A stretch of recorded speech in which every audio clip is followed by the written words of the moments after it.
12 তাৰিখে ৰাতিপুৱা 11 বজাত অসমৰ নতুন মন্ত্ৰীসভাই শপত গ্ৰহণ কৰিব। অহা 10 তাৰিখে ৰাতিপুৱা 10 বজাত ভাৰতীয় জনতা পাৰ্টি বিধায়িনী দলৰ বৈঠক হ'ব। তাতে ভাৰতীয় জনতা পাৰ্টি বিধায়িনী দলৰ নেতা নিৰ্বাচন কৰা হ'ব আৰু সেইদিনাখনেই দিনৰ 11 বজাত NDA অৰ্থাৎ AGP, BPF আৰু ভাৰতীয় জনতা পাৰ্টিৰ যৌথ বৈঠক অনুষ্ঠিত হ'ব। তাতে NDA নেতা নিৰ্বাচন হ'ব। 12 বজাত অসমৰ ৰাজ্যপালক সাক্ষাৎ কৰি চৰকাৰ গঠনৰ অনুমতি দিবলৈ অনুৰোধ জনোৱা হ'ব আৰু ৰাজ্যপাল মহোদয়ে অনুমোদন দিয়াৰ লগে লগে চৰকাৰ গঠনৰ প্ৰক্ৰিয়াও আৰম্ভ হ'ব আৰু 12 তাৰিখে 11 বজাত প্ৰধানমন্ত্ৰী নৰেন্দ্ৰ মোদী ডাঙৰীয়াৰ উপস্থিতিত শপত গ্ৰহণ অনুষ্ঠান অনুষ্ঠিত হ'ব। আৰু কোন কোন ছাৰ মুখ্যমন্ত্ৰী?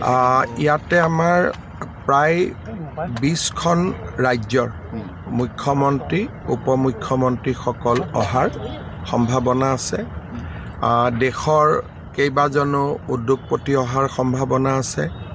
আমাৰ অসমৰ সত্ৰাধিকাৰ প্ৰভু ঈশ্বৰসকল অহাৰ সম্ভাৱনা আছে আৰু ভাৰতীয় জনতা পাৰ্টি আৰু অসম গণ পৰিষদৰ বুথ কমিটিসমূহৰ সভাপতিসকলকো বা আমাৰ গাঁও পঞ্চায়তৰ নিৰ্বাচিত প্ৰতিনিধিসকলকো এই অনুষ্ঠানত যোগদানৰ বাবে আমন্ত্ৰণ জনোৱা হৈছে। So would you please brief a little in English? On 10th, BJP legislature party will meet in presence of our central observer Sri JP Nadda and Sri Naib Singh Saini, Union Minister and Chief Minister of Haryana. Once the leader is selected, it will be ratified by the NDA legislature party because we have two partners, Bodoland's People Fronts as well as Assam Gana Parishad. Once formality is over, then definitely the legislature party will select a delegation and delegation will go and meet Governor of Assam and stake claim to form the governments. Once governor extend invitation, the process of government formation will start immediately.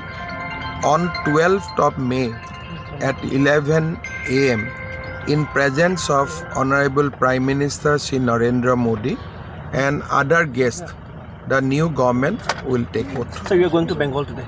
Yes, tomorrow is the oath. It will be a historical event. So I am going there to participate in the event tomorrow.